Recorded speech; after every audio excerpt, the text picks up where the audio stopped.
Hi dear friends, आप सभी का स्वागत है स्टडी विथ राहुल 247 पर। जैसा कि आप सभी इंतज़ार कर रहे थे कि राहुल सर कब पीआरटी के लिए बताएंगे कि कैसे हम लोगों को तैयारी करना है और कैसे गणित को बनाना है और नए विषय को कैसे पढ़ना है और किस किताब से पढ़ना है। तो चलिए, मैं कैंसिल जो पेपर हुआ था 15 मार्च 2024 वाला, उसमें पूछे गए सारे गणित के प्रश्नों को हम लोग करने वाले हैं और इसे काफ़ी लाजवाब ट्रिक से हम लोग करेंगे।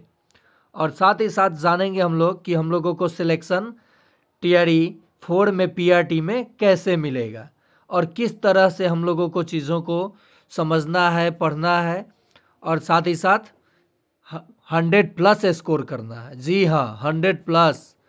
उसके बाद अगर पसंद आए तो शेयर सब्सक्राइब ज़रूर करना है।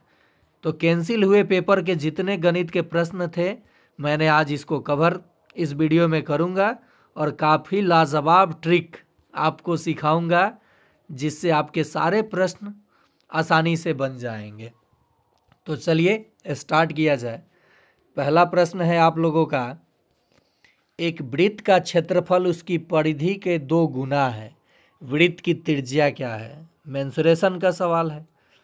कह रहा है वृत्त का क्षेत्रफल क्या होता है? पाई आर स्क्वायर। और वृत्त की परिधि क्या होती है?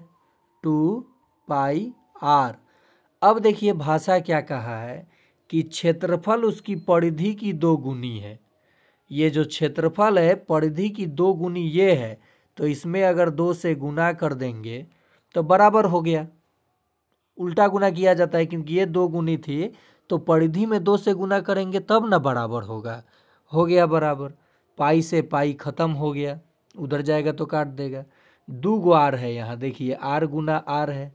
बराबर इधर देखिए 2 दूनी 4 गुना आर है। एक आर से एक आर भी कट गया। त्रिज्या आपको कितना मिल गया? 4। आसानी से आंसर आ गया। आया ना? अभी मैं आपको ब्रह्मास्त्र दूंगा अपना, ठीक है? बीपीएससी टीआरई 4 में पीआरटी में अगर आप सिलेक्शन पाना चाहते हैं तो इस चैनल को सब्सक्राइब करें।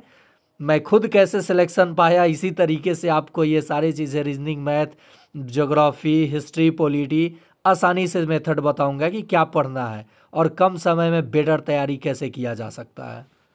चलिए दूसरा प्रश्न देखते हैं। सत्य असत्य में असत्य पूछ दिया है, तो वृत्त का क्षेत्रफल पाई आर स्क्वायर होता है, अभी आपने देखा, तो ये तो होता है, आंसर नहीं हो सकता है। एक समबाहु त्रिभुज का क्षेत्रफल √3/4 गुना भुजा का स्क्वायर, तो ये भी सही है और यहाँ असत्य पूछा है, तो यह आंसर नहीं होगा। एक त्रिभुज का क्षेत्रफल √3/2 गुने भुजा का स्क्वायर, नहीं, बिल्कुल नहीं। त्रिभुज का 2 तरीके से क्षेत्रफल निकलता है। एक हीरोन सूत्र दे, √S into S minus A into S minus B into S minus C, या 1/2 गुने आधार गुने ऊंचाई। ये तो जो दिया है फॉर्मूला समबाहु त्रिभुज की ऊंचाई का दिया है। किसका? समबाहु त्रिभुज की ऊंचाई का। कह रहा है कि एक त्रिभुज का क्षेत्रफल, तो यही आंसर बिल्कुल असत्य है। मैंने हीरोन फार्मूला ही बताया, त्रिभुज का क्षेत्रफल भी बताया, और ये जो दिया है 3 नंबर में, जानते हैं क्या है? समबाहु त्रिभुज की ऊंचाई निकालने का फॉर्मूला है, √3/2 गुना भुजा का स्क्वायर, ये हो जाता है। और ये कह रहा है क्षेत्रफल, तो ये असत्य है, यही आंसर है। तीसरा प्रश्न पूछा गया था कि एक वस्तु के क्रय मूल्य 900 रुपया पर एक बार 20% की छूट दी गई, एक बार 30% की और एक बार 40% के क्रमिक छूट दिया गया, तो छूट के बाद वस्तु कितना में बेचा जाएगा, कितना कीमत होगा? तो देखिए किसी ऑप्शन में डेसिमल नहीं है, एक ऑप्शन अजीबो गजीब है।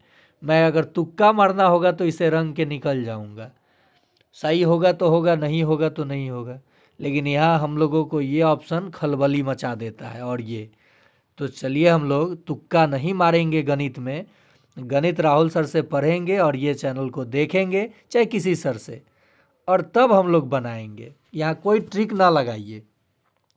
900 की वस्तु थी, पहले कितना छूट मिला? 20%।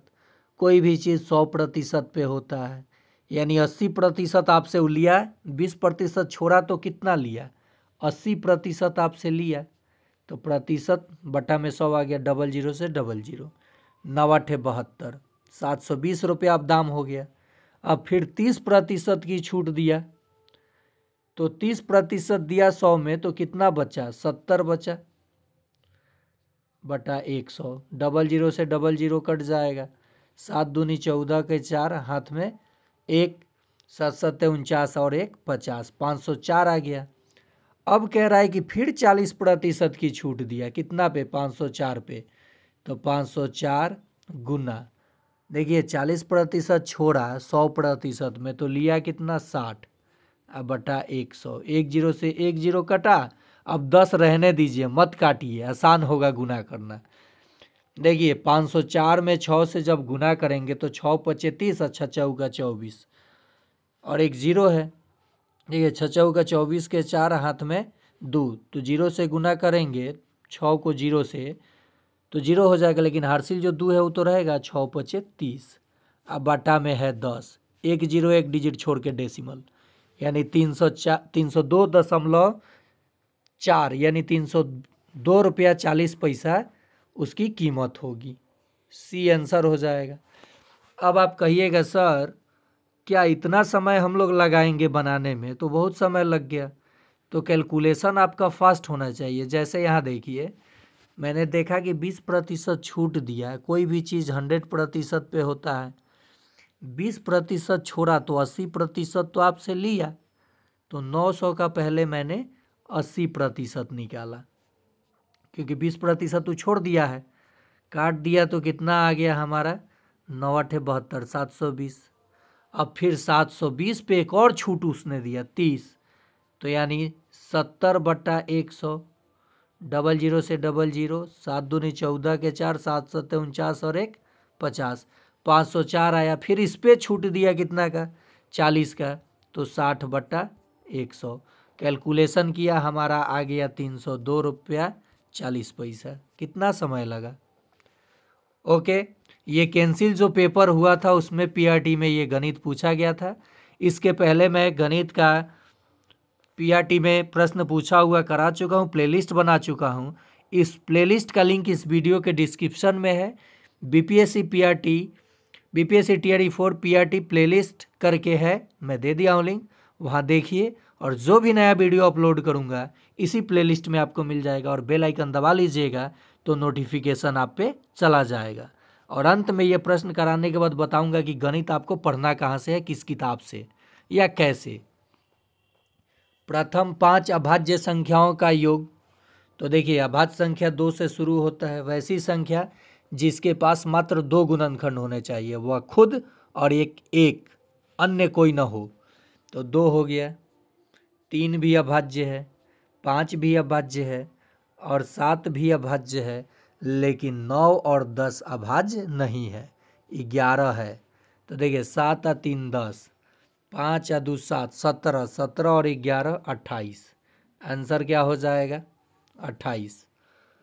यहाँ पे बहुत सारे बच्चे अभाज्य को क्या समझ लेते हैं, विषम, और यहाँ डाल देते 9, जो कि काम हो जाता है गड़बड़। ठीक है, जोड़ते तो ऑप्शन में ही नहीं था, तो इस पे चले जाते, तो ये गड़बड़ी नहीं करना है। अभाज्य संख्या के पास सिर्फ 2 ही गुणनखंड होता है, एक और वह स्वयं, और प्रथम अभाज्य संख्या क्या है, तो वो 2 है। चलिए नेक्स्ट प्रश्न देखते हैं।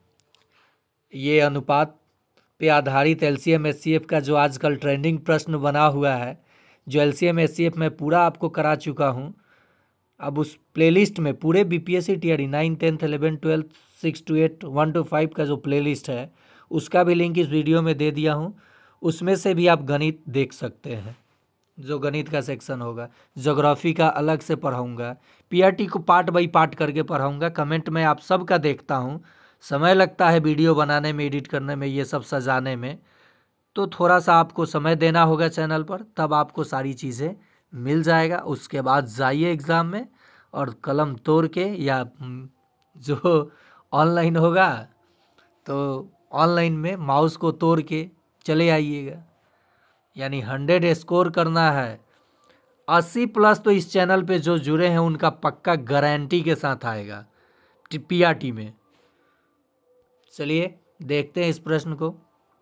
3 संख्याएं 3:4:5 के अनुपात में है और उनका एलसीएम दिया है, तो उनका एचसीएफ क्या होगा। बहुत आसान प्रश्न, देखने में भारी लग रहा है कि बाप अनुपात घुसा दिया। एक चीज़ देखिए, ये तीनों संख्याओं का एचसीएफ क्या होगा, 1 होगा। एलसीएम का आया हो कब आया होगा, जब इनको आपस में गुना किया गया होगा, तबे ना एलसीएम आया होगा 2400। बताइए, तो 3×5 = 15 और 15×4 = 60, 60 का मान 2400, ये यूनिट में निकला। तो 1 का मान 2400 अब बटा में 60, 0 से 0 कट गया, 6×4 = 24, 1 0 बचा। मैंने क्या कहा कि इसमें कुछ भी कॉमन नहीं है, तो इसका एचसीएफ क्या होना चाहिए था, 1, और 1 का मान कितना आया, 40, तो इसका एचसीएफ क्या हो जाएगा, 40 हो जाएगा। अगर पूछा होता तीनों संख्याएं बताइए, तब आप क्या करते। 1 का मान 40 आ गया था, तो 4 तियाँ 12, 120, 4×4 = 16, 160, 4×5 = 20, 200, यानी ये तीनों संख्याएं हो गई। अगर पूछा होता कि सबसे बड़ी और सबसे छोटी संख्या का अंतर बताइए, तो 200 में से 120 घटाते तो कितना आ जाता, 80 आ जाता। कहीं से भी प्रश्न पूछा जा सकता है घुमा करके, लेकिन उतना डिफ़िकल्ट नहीं करेगा एग्जामिनर। अगर कर भी दिया तो आप मेथड देख लीजिए। चलिए अगला प्रश्न है, देखिए ये भी बहुत आसान है, दशमलव का भाग है। इसका आंसर क्या आएगा, देखिए 4.036 और बटा में 0.46, क्या आ जाएगा, 0.46। ओके, इस कैलकुलेशन को देखिए, यहाँ 2 अंक छोड़ के डेसिमल है, यहाँ 3 अंक, तो 1 अंक छोड़ के ही डेसिमल होना चाहिए। क्या होना चाहिए, 1 अंक छोड़ के ही डेसिमल होना चाहिए। इस प्रश्न का जवाब 1 अंक छोड़ के ही डेसिमल, तो किस में 1 अंक छोड़ के डेसिमल है। चलिए इसका आप लोग देखते हैं कितने लोग बना करके इसका जवाब दे पाते हैं। कमेंट में जवाब ज़रूर दीजिएगा, नहीं तो अगले वीडियो में मैं ज़रूर बताऊंगा।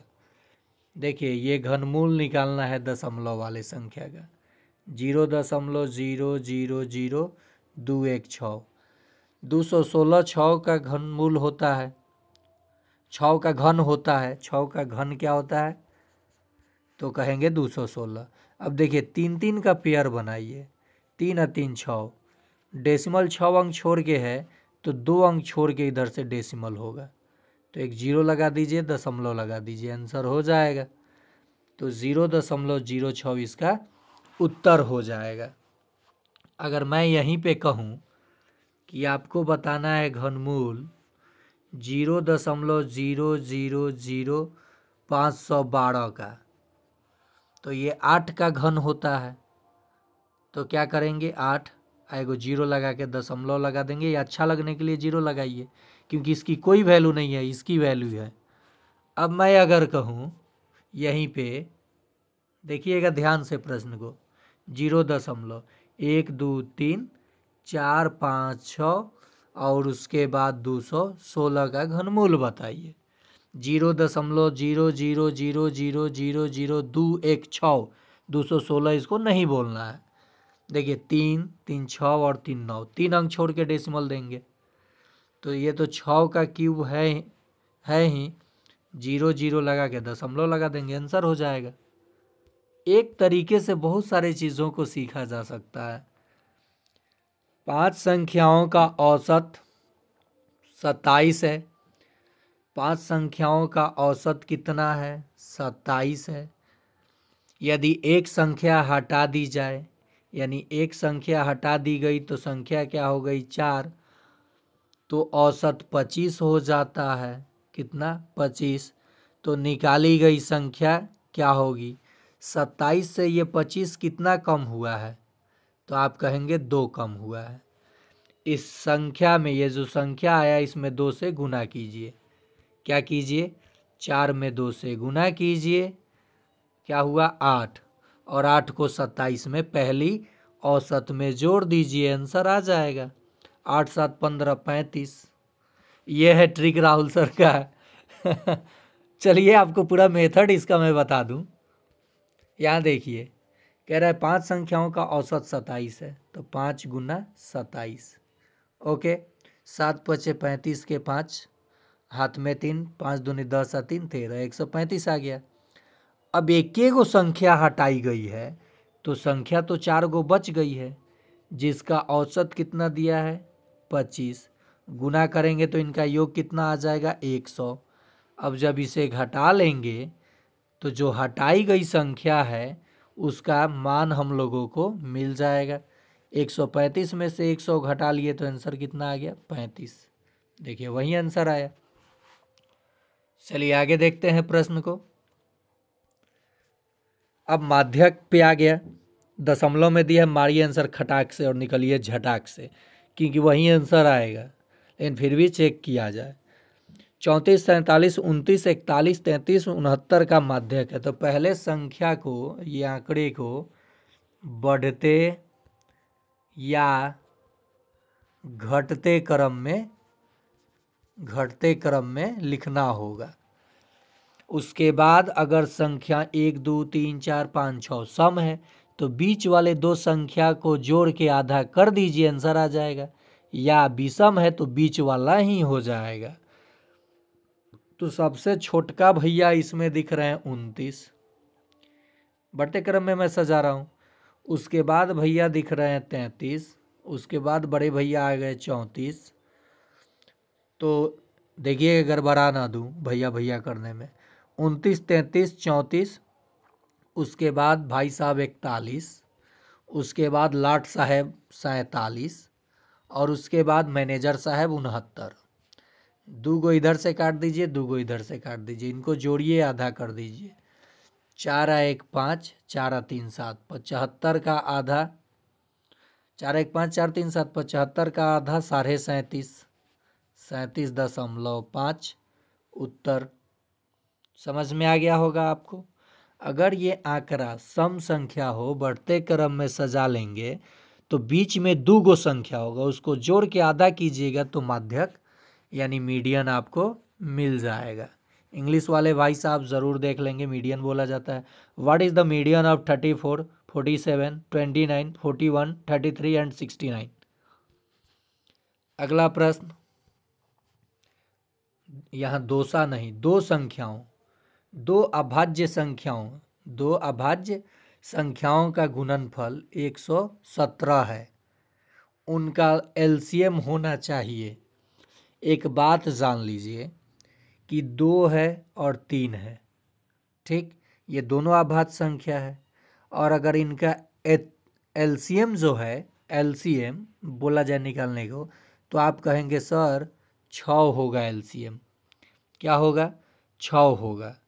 तो ये दो अभाज्य संख्याओं का गुणनफल 117 है, और गुणनफल देखिए इनका गुणनफल ही इसका एलसीएम हो गया, तो उनका एलसीएम 100, तो उनका एलसीएम क्या होगा, तो इनका गुणनफल ही क्या हो जाता है, एलसीएम हो गया।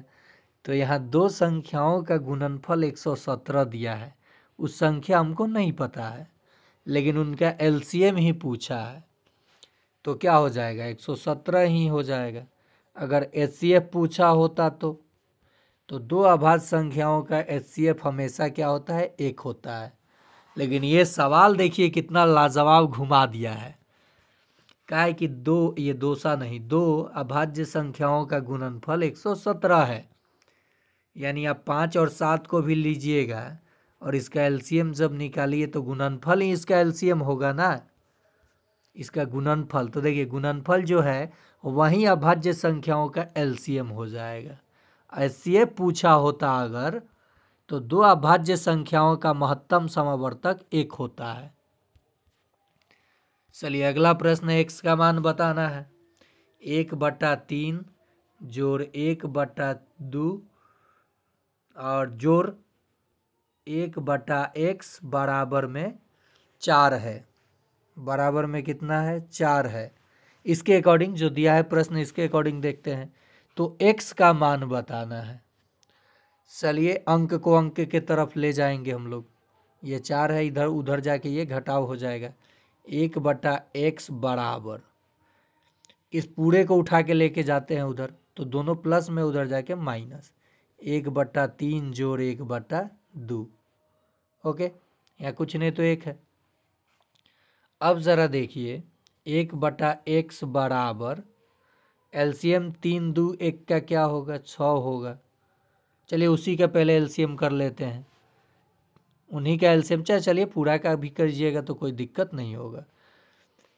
1 3 2 का एलसीएम 6, तो 1 6 6, तो 6 6 का 24। घटाओ, इन दोनों को तो जोड़ना होगा आपस में। 3 दूनी 6 तो 2, और जोड़ 2 3 6 तो 3। देखिए क्या आ जाएगा, 24 में से 5 जाएगा तो 19 आएगा, और बटा में कितना आएगा,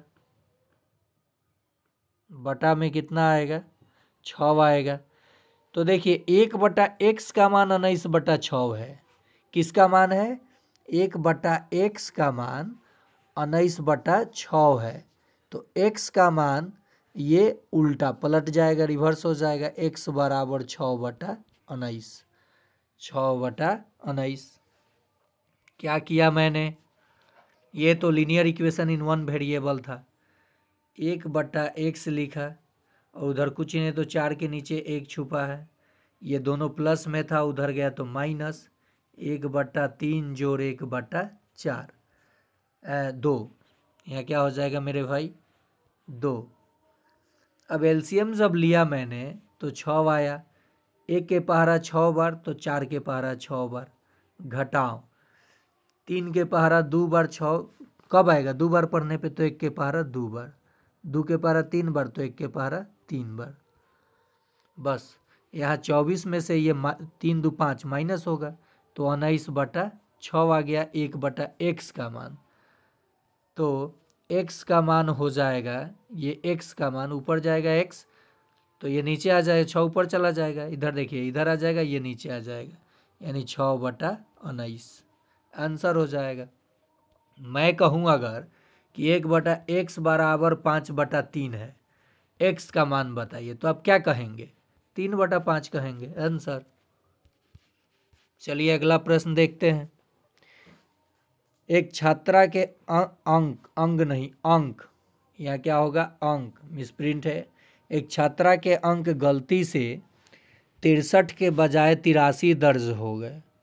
इस कारण से कक्षा के औसत अंक आधे से बढ़ गए। कक्षा में छात्रों की संख्या 40। क्योंकि देखिए इनके बीच में अंतर कितना है, 63 के जगह किसी टीचर ने 83 लिख दिया। मतलब उस बच्चे को पीआरटी का एग्ज़ाम दिया था और उस बच्चे ने 63 सवालों का सही जवाब दिया था, और राहुल सर ने उसको जानबूझकर 83 नंबर बनवा दिया अपने चैनल के माध्यम से। 63 आ रहा था उसके सेट मारने पे, और उन्होंने बना दिया 83 नंबर। अब तो उसका मेरिट बनना है, तो इन्होंने, और देखा गया कि जो औसत अंक है उस बच्चे का आधे से बढ़ गया। तो उस राहुल सर के चैनल पे कितने बच्चे थे, कितना बढ़ा है, तो 20 बढ़ा है। और औसत कितना बढ़ा है, तो आधे से बढ़ गया। आधा मतलब 1/2। 20 में 2 से गुना कीजिए, 40 गो बच्चे उस कक्षा में थे। आंसर आ गया, कितने थे, 40। फिर से समझ लीजिए, 63 लिखना था, 83 लिखा गया। कितने का बढ़ोतरी हो गया है, 20 का। जब 20 बढ़ा है तो इधर औसत आधा बढ़ा है। इसका मतलब जब इसमें 20 में 2 से गुना होगा, जो आएगा वही बच्चे हो जाएंगे। आंसर हो गया। चलिए अगला प्रश्न। ये इस तरह का एक प्रश्न हमेशा 6 to 8 में भी, 9 10th में भी, पीआरटी में भी आपको देखने को मिल रहा है। तो आप लोगों को जो मैं कैंसिल पेपर 6 to 8 9 10th का सिलेबस के अकॉर्डिंग जो प्रश्न करा रहा हूँ, उस सभी लोग देखिए। इसलिए मैं लिख रहा हूँ पीआरटी, जनरल पेपर, टीजीटी के लिए भी, पीजीटी के लिए भी, और मैथ वाले जितने सेक्शन है, चाहे आप 1 to 5 के परीक्षा दे रहे हैं, 6 to 8 के दे रहे हैं, 9 10th के, 11 12th के, आप सभी को देखने की ज़रूरत है। चलिए यहाँ देखते हैं। 5 के पावर x जोड़ 3 बराबर में 25 के पावर 3x घटाव 4 है। तो x का मान बताना है। क्या आधार समान है? नहीं ना है, तो आधार को समान कीजिए पहले।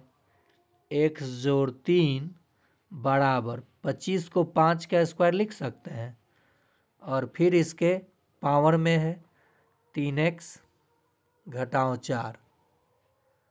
अब गुना कर लीजिए इसको, क्योंकि पावर का देखिए x के पावर 3 का पावर 2 हो तो ये हो जाता है x के पावर 3 दूनी 6। तो ये 2 से इस दोनों में गुना होगा ना, क्योंकि नियम कहता है। घात और घातांक का नियम मैं आपको पढ़ाऊंगा अलग से। तो 5 के पावर x जोड़ 3 बराबर में 5 के पावर 3 दूनी 6x और माइनस 4 दूनी 8। पावर से ये बेस खत्म यानी हट गया, तो ये घात बराबर हो जाते हैं। जब आधार बराबर तो घात भी बराबर। तो देखिए यहाँ x जोड़ 3 बराबर में 6x घटाव 8। तो यहाँ देखिए 8 माइनस में इधर आएगा तो प्लस हो जाएगा, तो 8 3 11 और 6x में से जाके एगो x घट जाएगा तो 5x हो जाएगा बराबर 11। तो x बराबर 11 बटा में 5। आंसर बी हो जाएगा। समझ गए होंगे आप लोग कि कैसे आधार बराबर करना है और किस घात में, तो उसको गुना करके इक्वल किया गया आधार को, और तब हम लोग x का मान यहाँ से निकाल लिए। चलिए वही प्रश्न शायद रिपीट किया है यहाँ पे। अगला प्रश्न 1220, यहाँ 1220 नहीं होना चाहिए, ये थोड़ा सा यहाँ भी मिसप्रिंट है। 1210 रुपया दिया गया था। कितना दिया गया था तभी जाके ये कटेगा, सीधे दिख रहा है। देखिए a रेशियो b और b रेशियो c दिया गया है आपको, तो ये तिरछा गुना करने पे इसका अनुपात मिल जाता है। तो सबसे पहले हम लोग इसको सरल तरीके से अनुपात निकाल लेते हैं। ये था 1210 रुपया करके पूछा गया था, तो पहले अनुपात यहाँ निकाल लेते हैं। a रेशियो b कितना दिया है 5 रेशियो 4, और b रेशियो c कितना दिया है 9 रेशियो 10। ऐसे गुना कर लीजिए, a ratio b ratio c मिल जाएगा। क्या मिल जाएगा? ये मिल जाएगा 10 चौका 40, 9 चौका 36, 9 पचे 45। ये आपको मिल गया अनुपात। अब ये सिंपलेस्ट नहीं हो रहा है, जोड़िए इनको आपस में। किसका हिस्सा पूछा है? सी का। सी का हिस्सा कितना आया है 40। पहले इनको जोड़िए। देखिए ये कितना हो जाएगा, 36 और 40 मिल गए 4 3 7 76, और 76 में 45 जब जोड़ेंगे तो ये 121 हो जाएगा। कितना? 121। उसी टर्म में ये दिया था। तो 1210 को 121 से भाग देंगे तो कितने बार 10 हो गया। और सी का हिस्सा 40 यूनिट है, 1 यूनिट का मान 10, तो 4 एकम 4, 400 हो जाएगा सी का हिस्सा। फिर से समझिए प्रश्न को, आपको थोड़ा यहाँ डिफिकल्ट लगा होगा। देखिए ए अनुपात बी है और यहाँ बी अनुपात सी है, ये दिया गया है। तो इसमें क्या करना था कि बी वाले को इक्वल करना था, इसलिए मैंने उतना प्रोसेस किया। अगर आपसे यहाँ पूछ दिया होता ना कि ए अनुपात बी अनुपात सी बताइए, तो आंसर तो डायरेक्ट धड़ाक से निकल जाता। यानी 5:4 और ये 9:10, और तिरछा गुना कर लीजिए। 10 चौका 40 अनुपात 36 और ये 45, तो आंसर आ जाता। तो ए बी सी का अनुपात मैंने निकाल लिया। अब इनको जोड़ के देखा तो 121 आया, और इसी 121 ये तीनों के हिस्सा दिया गया था। टोटल कितना? 1210। तो ये काटा तो देखा कि 10 आ गया। ए की इकाई का मान 10, सी का हिस्सा पूछा है, सी का यूनिट है 40, 40 गुना 10 बराबर 400। अगर पूछा होता ए का हिस्सा तो 10 में 445 से गुना करते 450 आ जाता। पूछा होता बी का हिस्सा तो 36 में 10 से गुना करते 360 आ जाता। समझ गए आप लोग। चलिए आगे देखते हैं प्रश्न। ये भी लाजवाब प्रश्न। 5% वार्षिक साधारण ब्याज पर निवेश की गई किसी धनराशि का मूल्य 40% तक बढ़ाने में कितना समय लगेगा। तो इतना प्रतिशत बढ़ाया और ये वार्षिक दर है, इतना प्रतिशत बढ़ाया और वार्षिक दर से भाग दे दीजिए, आंसर आपका आ जाएगा 8 वर्ष। डायरेक्ट ट्रिक है राहुल सर वाला, मार के निकल जाइए। लेकिन चलिए मेथड भी बता देता हूँ आपको। ये दर रेट दे दिया गया है 5%। मैंने मान लिया मूलधन जो है पैसा 100, और जो धन राशि है कुछ समय के बाद, समय हमको नहीं पता है, यही निकालना है। और जो ये राशि थी मेरी 40% तक बढ़ गई, तो कितनी हो गई, मतलब मेरा मिश्रधन कितना हो गया, मिश्रधन ये पूरा मेथड है 140 हो गया।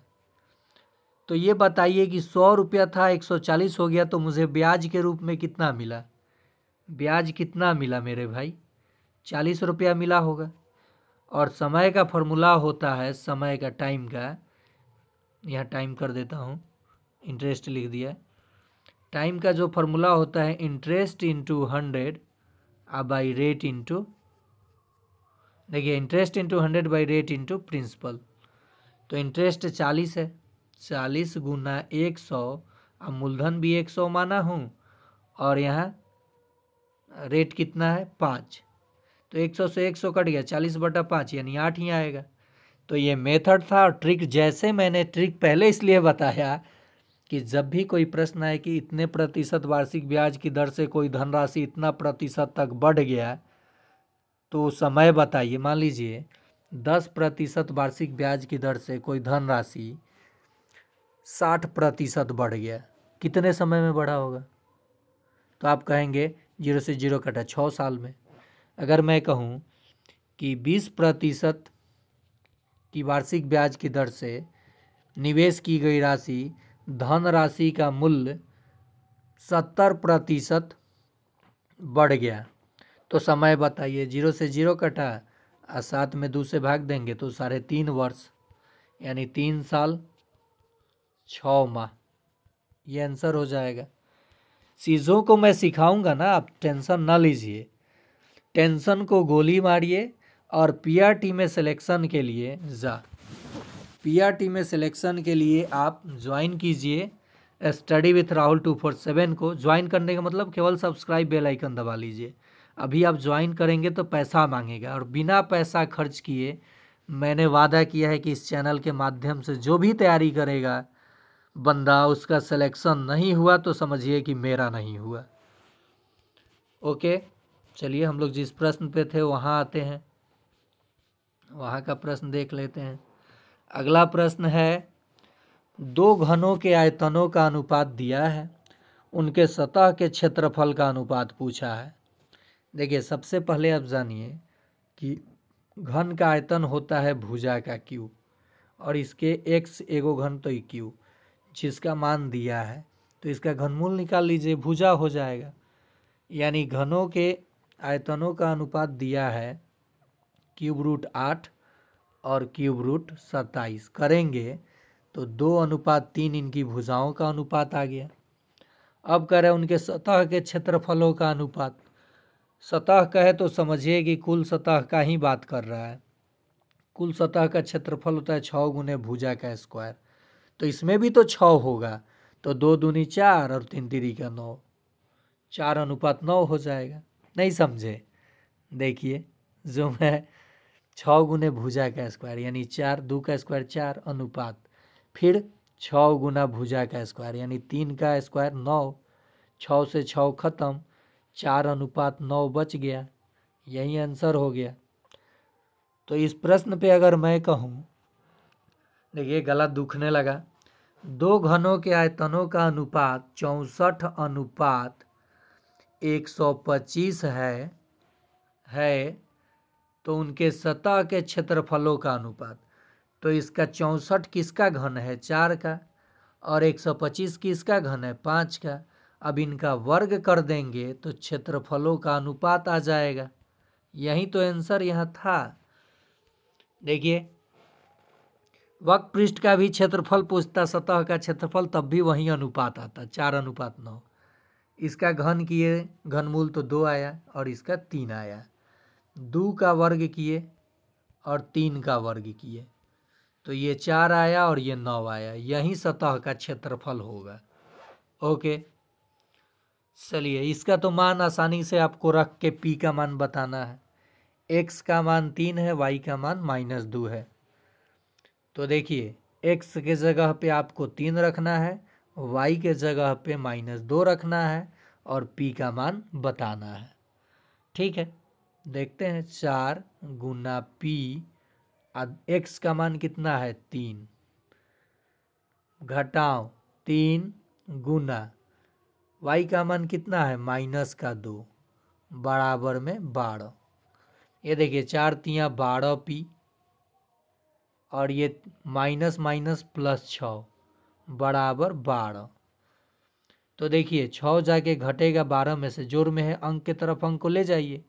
12 पी बराबर 12 में से जाके 6 घटा तो 6 बच गया। तो पी बराबर 6 अब बटा में ये 12 चला जाएगा। 6 दूनी 12, 1/2। आंसर क्या हो जाएगा? 1/2। पी का मान क्या हो जाएगा मेरे भाई? 1/2। देखिए, ये गुणनखंड का प्रश्न पूछ लिया गया है। कुछ नहीं करना है, केवल बनाना है। तो भाई जब बनाना ही है तो करना काहे नहीं है कुछ। 12 को ऐसे दो संख्या सोचना है कि जिसके गुना करने पे 12 आए और जोड़ने पे 7 आए। तो -3 और -4 गुना करेंगे तो +12 आएगा और जोड़ेंगे तो -7 आएगा। और सी प्लस में दिया हो और बी माइनस में दिया हो तो आंसर ये दोनों प्लस में होगा। यानी y+3 y+4, y+3 y+4, पहला ही ऑप्शन सही होगा। फिर से समझ लीजिए, इस पे एक और प्रश्न, x² - 9x,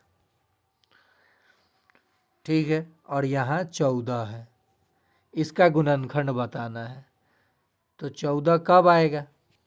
-2 और -7 को जब जोड़ेंगे तो -9 आएगा और गुना करने पे +14 आएगा। इसका मतलब x जोड़ दूँ, क्योंकि यहाँ माइनस है यहाँ प्लस है, और x जोड़ 7 आंसर हो जाएगा। ये ट्रिक है। मेथड से चलते तो ऐसे ही बनाते। देख लीजिए, y² माइनस, डायरेक्ट बना रहा हूँ मैं, 2y माइनस 7 और कितना, 4 और 3 12, 4 3 7 होता है ना यहाँ। तो 3y और माइनस का 4y। आप इसको कहीं लिख सकते थे, यहाँ भी इसको, और इसे यहाँ कहीं लिख सकते थे। जोड़ 12, इन दोनों में y कॉमन है, y कॉमन निकाला। y जब कॉमन निकाला तो यहाँ y और यहाँ क्या बचेगा? माइनस का, देख लेते हैं, 3। कहीं मिस्टेक किया है क्या मैंने? y कॉमन लिया, अच्छा ठीक है। तो यहाँ से +4 कॉमन लूँगा तो ये क्या हो जाएगा? हाँ, मिस्टेक किया हूँ। देखिए, ट्रिक काम नहीं किया है वो, सॉरी, गलत हो जाता हम लोगों का आंसर, क्योंकि यहाँ दोनों जगह प्लस रहना चाहिए था और मैंने यहाँ माइनस के लिए बता दिया। यहाँ पे क्या कॉमन लूँगा? -4। क्या कॉमन लूँगा? -4। यहाँ भी माइनस है, यहाँ भी माइनस, तो -4 कॉमन लिया। y तो यहाँ पे y जब कॉमन लिया तो y घटाओ 3, -4 कॉमन लिया तो y घटाओ 3। तो देखिए, y घटाओ 3 कॉमन हुआ और यहाँ y घटाओ 4 कॉमन हुआ। ये फैक्टर आएगा, दोनों में माइनस होना चाहिए। तो कहीं माइनस नहीं दिया है, इसका मतलब इसका आंसर ई होना चाहिए। फिर से प्रश्न को देख लेते हैं। तो चलिए, एक कंक्लूजन, एक ट्रिक तो मिल गया हम लोगों को। क्या मिला? कि अगर यहाँ माइनस और यहाँ प्लस दे तो आंसर माइनस माइनस ही होगा। यानी y-3 और y-4, जो कि ऑप्शन कहीं नहीं है, तो इसलिए इसका आंसर ई होगा। तो वो ट्रिक जो था सॉरी फेल हो गया था। यहाँ पे अगर मैं कहूँ x² माइनस 15x और प्लस में 50 का गुणनखंड बताइए, तो 10 × 5 = 50 और 10 × 5 = 15, तो x - 5 और x - 10 इसका आंसर हो जाएगा। समझ गए आप लोग? चलिए आगे देखते हैं। बहुलक कौन सबसे ज़्यादा बार आया है? तो एक सबसे ज़्यादा बार आया है, एक बहुलक हो जाएगा। Thanks for watching study with Rahul 247। Please share and subscribe more and more, and selection more than 100 score we